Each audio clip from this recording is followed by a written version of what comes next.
Hello guys, and welcome back to the channel. So now guys, we're still there, the war zone, that is Nigeria. Guys, I bring you this: vacate southeast within 48 hours or be treated like bush animals.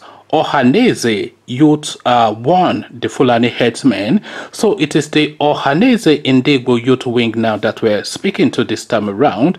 So we have heard the response from the Yoruba quarters via Sunday Igboho and people of his ilk, because it is not actually Sunday Igboho alone anymore that is leading that charge.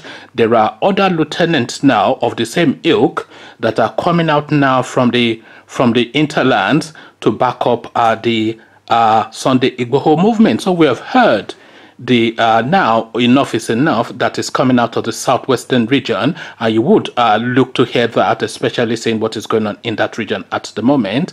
We have also heard via the Eastern Security Network Nnamdi Kanu's response to the goings on within the southeast as well. So now the Ohanaeze Ndigbo youth are now saying to the overarching group that enough of the niceties and polite talk. This is where we stand, and we stand now with this now frontal aggression that is now being vested within a lot of the southern regions. So they take a position, the Ohanaeze Ndigbo youth, as again, vacate southeast within 48 hours or be treated like bush animals.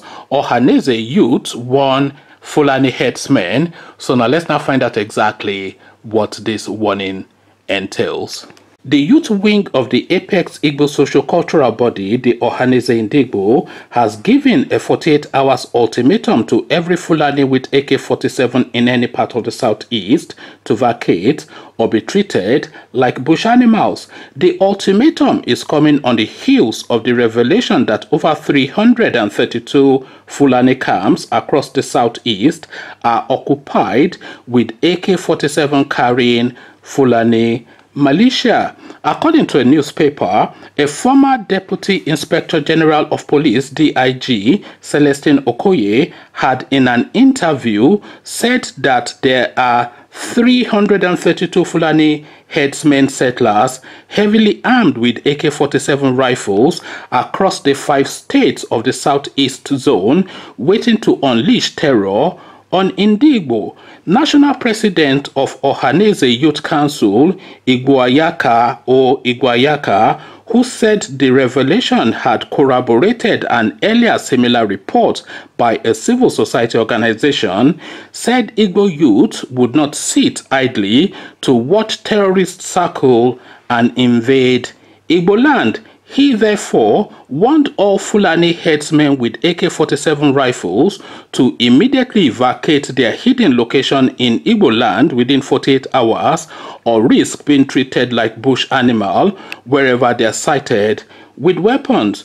OYC accused President Muhammadu Buhari and the security agencies of maintaining criminal silence over the disturbing revelation, saying they should be held accountable for any security breach or genocidal attack in Igbo land. According to OYC, Igbo people will be left with no option but to resort to self-defense, which may eventually lead to the fragmentation of the country. Igboayaka, in a press statement by his special assistant on media and publicity, Chukwuemeka Chimeru, said any tribe plotting to attack Ndigbo now need to prepare very well. He said President Buhari and his security agencies who are aiding and abetting the crimes of criminal Fulani headsmen should understand that they have done everything necessary to ensure Nigeria's disintegration.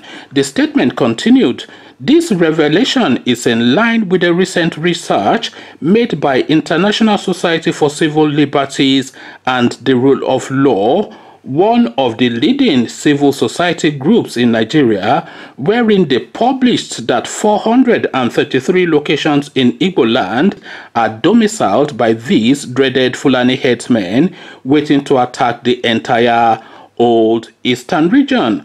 Buhari and his kinsmen have divided Nigeria, leading the country into anarchy, tribal hate, and crisis. He therefore urged the president and his kinsmen to rethink on their covert Fulanization agenda and ethnic cleansing of other nationalities in Nigeria, adding that the Fulanis, who are not more than 7 million in population and cannot successfully conquer over 80 million Igbos. He said the 1967-1970 genocide against Ndigbo, where all tribes in the West, Middle West and Hausa tribes fought against Ndigbo, would not repeat again. Fulanis should get ready to contend with the forces of all the ethnic nationalities in Nigeria if they go ahead to embark on this impending attack against Ndigbo. So there you have it, ladies and gentlemen. This is something that we have always suspected,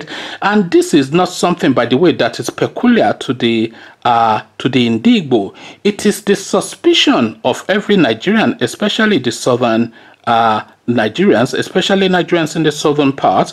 It is the suspicion of every Nigerian, especially Nigerians in the southern part, that there are terror cells of all these Fulanis heavily armed in the forestry of all of the southern regions, and a lot of people are of the thought that these people are aided and facilitated for by the Fulani regime that we have in situation in Nigeria at the moment.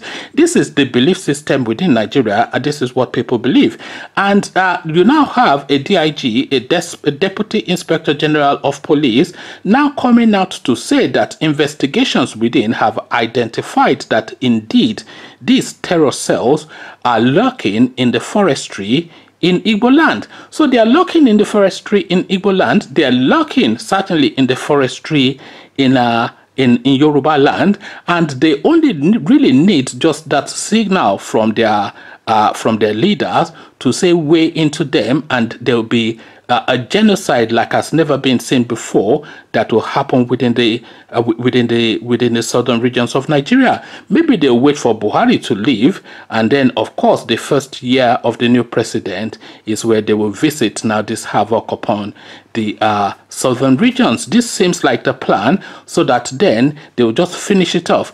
Because imagine this is something coming from a DIG, so you do have to take it seriously. So imagine 332, not 332 individuals, by the way. Please get that right. Please get this this information correct. It is not 332 AK-47 carrying Fulani headsmen that this guy is talking about. No, he's talking about 332 AK-47 carrying Fulani cells. So a cell is about at least a minimum of 20 people. 15 to 20 people will make up a cell, because of course you have the command structures, and then you have the lieutenants, and then you have the facilitators. So we're talking about 15 to 20 people forming one cell, and this replicates 332 times right across the entirety of Igbo land. You'll recall that a few years ago, maybe a year, 18 months ago, there was all these rumors that people were seeing Nigerian colored helicopters dropping weaponry into the thick forest in the southern regions, especially in the southwest, and this was quickly denied by the Nigerian military. You will also recall that all of the military structures within the Nigerian space always has one single person, and one single person alone, a Fulani man. So this is the thing now, and you are getting this information now from a senior police person, one step from being the senior most police person. So who else other than this person would have that information? Who else would give this information to make it believable if not this person? So a Deputy Inspector General of Police has come out to say that this is the situation, and the Ohaneze group is saying that what they have also independently garnered is that this is indeed the situation, that some civil organization is also quoting similar statistics, but with different figures, but pretty much the same narrative. So effectively what we're saying is that Igbo land is completely surrounded. And by the way, you know, don't mistake it. If these people, when these people wait, they will just massacre all the way through. There's nothing you can do to stop them, because one, they completely outgun you. They are heavily armed and you are not. And two, they have the element of surprise. They have been living there month in, month out, even if not years, and they've been studying the land. They know the lay of the land, so they are already in that forest. People know that they're there, but life has carried on. So on one single day, when they decide to weigh, the element of surprise will just they'll just cut through the entirety of Igbo land, which is completely surrounded, of course. So that element of surprise and their heavy weaponization to the completely outgunned the Igbos, because what do the Igbos have? They have cutlasses and a few rascally boys with some pistol that are doing cult.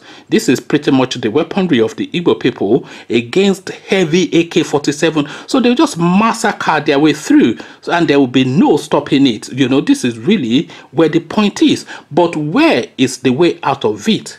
Is the question. That is the $1 million question. So come give your $1 million answer to this question in the comment section. But before you come into the comment section to engage, click on the red subscribe button so it turns gray. The bell button notifies you every time I drop a new video. Click on like as well, because that helps with the YouTube algorithm. Once you've done all the clickings, the Igbo land is surrounded, and you can chant rather Nzobu or you like till your voice gets croaked, but nevertheless you are surrounded. What says you? So I'll leave you here.